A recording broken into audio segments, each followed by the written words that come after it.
expecting wind, rain, flooding. This could be still a potentially dangerous weather event for our area. We'll join you with that press conference just as soon as it begins. Of course, this is still a very powerful Category 3 hurricane right now churning off the coast of Cuba. Take a live look right there. That track still headed towards the coast of Florida.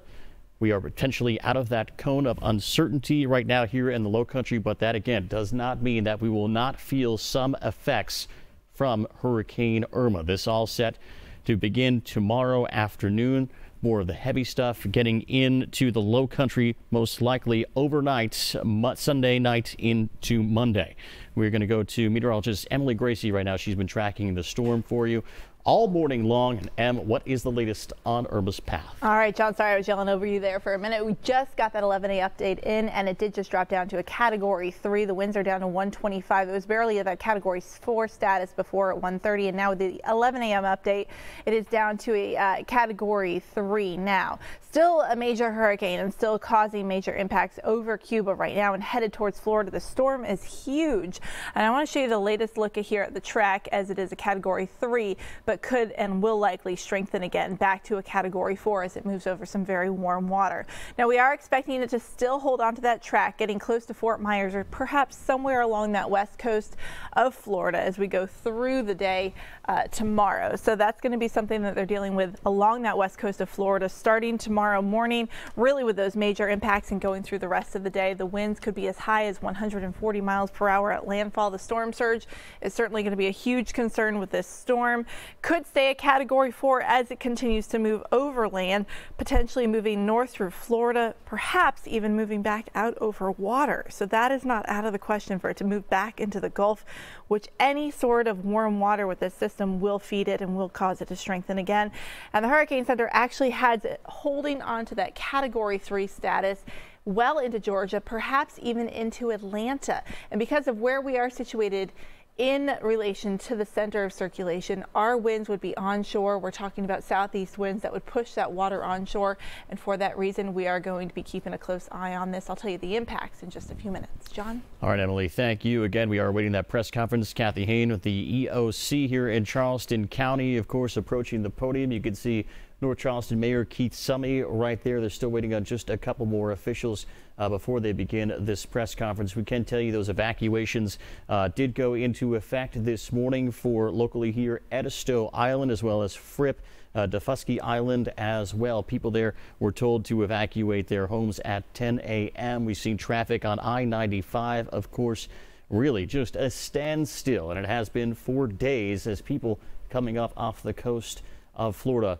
Back live at that podium, you can see Trooper Bob Bears right there. We have officials with the Red Cross standing by as well. These are really all the major power players here in the low country in times of emergency, and they're all in that emergency operations center up in North Charleston, all in one room, getting you prepared for exactly what effects, if any, from Irma that we will see. That press conference again is supposed to begin just about any minute. You can see County Council Chairman Vic Rawl just entered the room.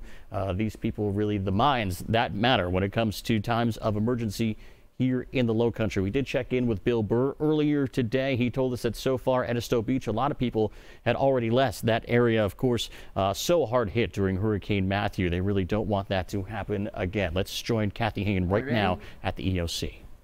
All right. Good morning. Once again, thank you for coming here for our daily press conference to inform our citizens of our communities what the status is at this time. First thing I'd like to do is introduce some guests up here I have with me. Have Chairman Vic Rawl for the Charleston County Council, Mayor Keith Summey, Mayor Tecklenburg, Louise Welsh, and Trooper Bob.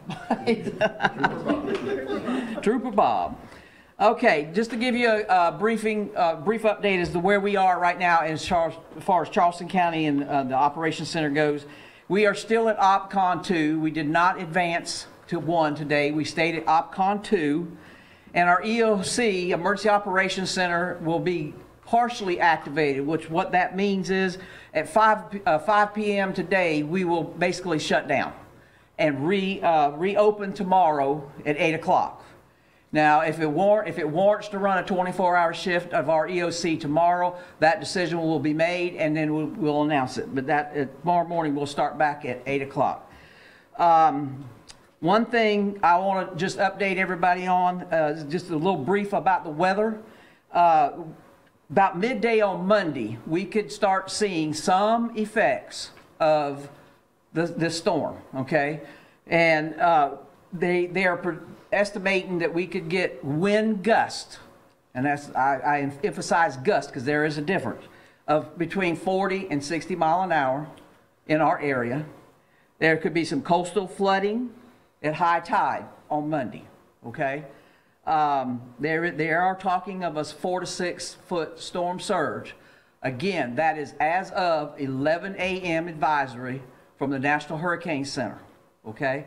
I want to make sure everybody understands that. And there is a difference between sustained winds and gusts. And they were talking gust for us. But I do want to let everyone know that Charleston County and the communities here, we're staying ready. We're ready to go as soon as the flag drops if we need to do anything such as open shelters and implement the transportation pickup plan that we have for Charleston County. So at this time, I would like to turn it over to Chairman Vic Rawl for a few words. Thank you, Kathy. I really don't have much to say except that apparently we've dodged a rather large bullet. I'll know more, just like everyone else, on Monday. I am terrified of the high tides. We've got low-lying areas. We've had 15 and 16 and major flooding, and I probably expect to see that again. If we've got winds 60 miles an hour, the saturation in the ground still does not look real good for our tree canopies. And that's the same thing that SCE&G and the other electrical providers have said, that we're likely to have serious power outage as a result of damage to lines by trees. So hopefully we're shifting from a terror situation of having a Category 5 hurricane hit us dead on into a near miss, and I hope the near miss is a reality and not a hope. But so perhaps we can go from a preparation to a plan for recovery, and I look forward to that aspect of it, and I'm sure everyone will help each other. It's a pleasure to stand up here with the mayors. We work together. Charleston County, Dorchester County, all municipalities within Charleston County have done everything they possibly can to keep our citizens safe and informed. And that's our job. And quite frankly, sometimes it's fun and sometimes it's not. A little more fun today than it was day before yesterday, that's for sure. But for lack of a better term, thank you very much, everyone, for all of your hard work and effort to make sure that we are in fact prepared and that our citizens remain safe. Thank you very much. Okay, now I'd like to call up Mayor Summey to speak for North Charleston. Thank you. First of all, I want to thank all the folks that have been engaged in preparing ourselves for what could have been worse than what we're going to get. But we are ready. We're on standby. We don't know exactly yet when the flooding is going to occur. There will be some flooding. When that occurs, we will have the shelters open and it will be announced. People ask me, how do I know I'm in a flood zone? If you flooded before, you'll flood again. And so that's the best way to know. And then you have to make up your mind whether you go into a shelter or you're going to try to ride it out in your house. We advise you for safety to go to a shelter. But that notice will come later as we determine it's going to happen. I would also ask that we as Charlestonians, North Charlestonians and the surrounding areas, keep our friends in Florida in our prayers. They're going to have a much rougher time than we are. We have been extremely blessed, but they're our family, and so let's keep them in our mind in prayers. Again, I just want to thank all the responsible groups with the county and the municipalities who have coordinated and worked together, because this is what makes it work. It's coming together as a whole family, because what affects one affects all. And that's what's been going on for the last week, and I'm very proud to be a part of the greater Charleston area. Thank you, Mayor. Now I would like to bring Mayor Tecklenburg from the City of Charleston up. Well, thank you, Kathy, and good day, everyone. And Kathy's given our citizens an update of where we stand with the weather and preparations. I want our citizens to know just how fine an effort and organization we have among our first responders and our emergency personnel on the city, municipal, and county level. And the level of cooperation is really amazing amongst all of these first responders. And we should give them a pat on the back and thank them whenever we see them, because they really do a great job. The number one goal being, of course, to keep us safe and to keep our property safe. And that's what we've all been working for. So that being said, I must say that we're still concerned about the storm, the impact it will have on Charleston, possibly. As Mayor Summey just mentioned, they're really going to get it down in Florida, and our hearts and prayers go out to them. But we still need to be prepared for what may come on Monday or Tuesday. And we're really concerned about those who historically have homes that have flooded, those who live in mobile homes, or anyone who feels that they are unsafe. So think about your plans, particularly if you live in one of those low-lying areas.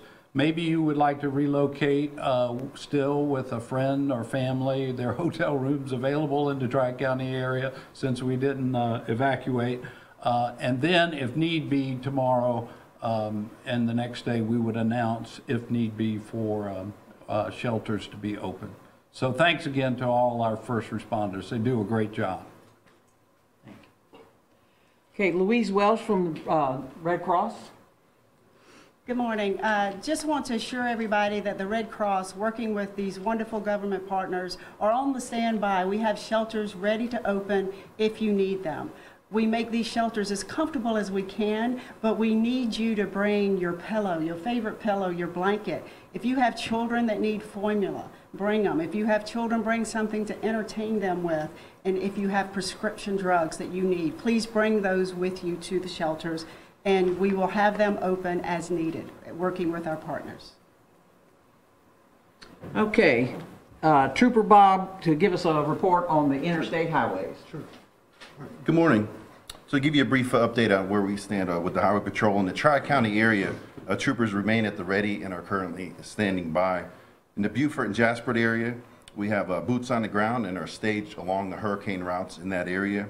We are seeing light traffic in those routes currently. I-95 traffic has picked up, especially by the Georgia border, but traffic is flowing.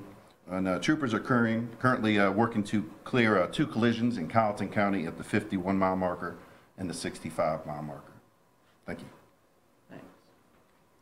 Okay, just a couple more things. I want to emphasize and remind everybody that Charleston County Citizen Information Line is open. That number is, of course, 843-746-3900, and it'll be open and receiving calls until 5 p.m., and then we'll resume back at 8 o'clock in the morning when we all come back in. Now, we have a few minutes to take any questions that any of you may have of anybody up here, so because we do have another meeting to get to in about 15 minutes. So we take a few minutes to ask questions if you have any. Oh man, we did good. All right. Well, thank you so much. We appreciate you helping us get the word out. I want to close with bringing Sasha up so she can brief our Spanish community. Buenas.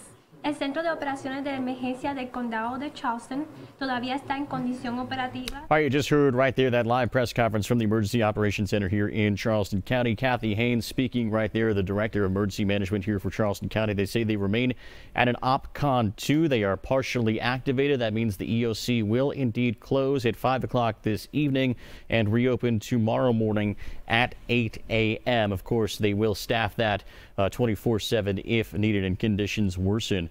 For people in Charleston County, if you have questions right now, you can call a number. I'm going to give it to you right now. It's 843-746-3900. 3900. That phone number will be open until 8 o'clock today 5 o'clock this afternoon for your calls, then reopen again at 8 o'clock Monday morning. Let's talk about the storm and the impacts. Of course, they said that as of midnight Monday, they're expecting wind gusts of 40 to 60 miles per hour. Kathy Haynes saying that those are tropical storm force winds. There could be some coastal flooding as well, and a 4 to 6 foot storm surge. They say that they are right now on the ready and standing by to open shelters if needed.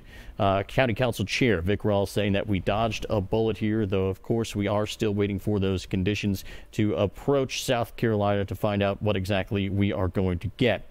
Mayor Keith Subby speaking there as well. He says there will be flooding.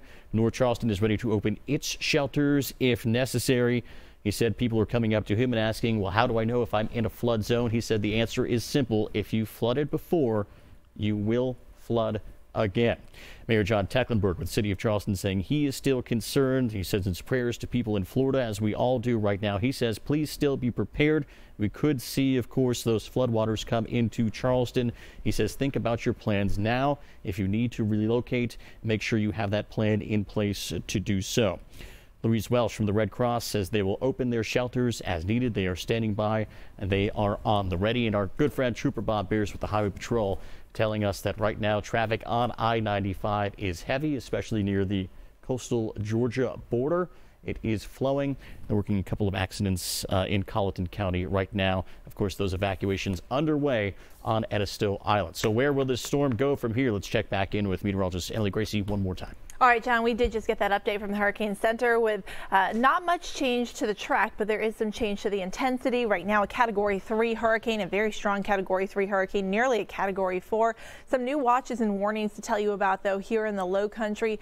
Hurricane watches now in effect for portions of the coastline and inland areas. That includes Edisto Beach, Beaufort County. We are seeing that hurricane watch in effect now. That means hurricane conditions could be possible within the next 48 hours. Now we're starting to get some new watches and warnings into Charleston County as well, along the coastline as well too. Some tropical storm warnings for coastal areas. That means tropical storm conditions are possible within the next 36 hours. And now we're also seeing some tropical storm watches in effect, and that includes Berkeley and Charleston County. And that means that tropical storm conditions are possible within the next 48 hours. It also includes Dorchester and Hampton counties. So those are things that we need to bear in mind here. Also, Charleston Harbor under that tropical storm watch. The tropical storm conditions are looking much more likely here in through the Charleston area.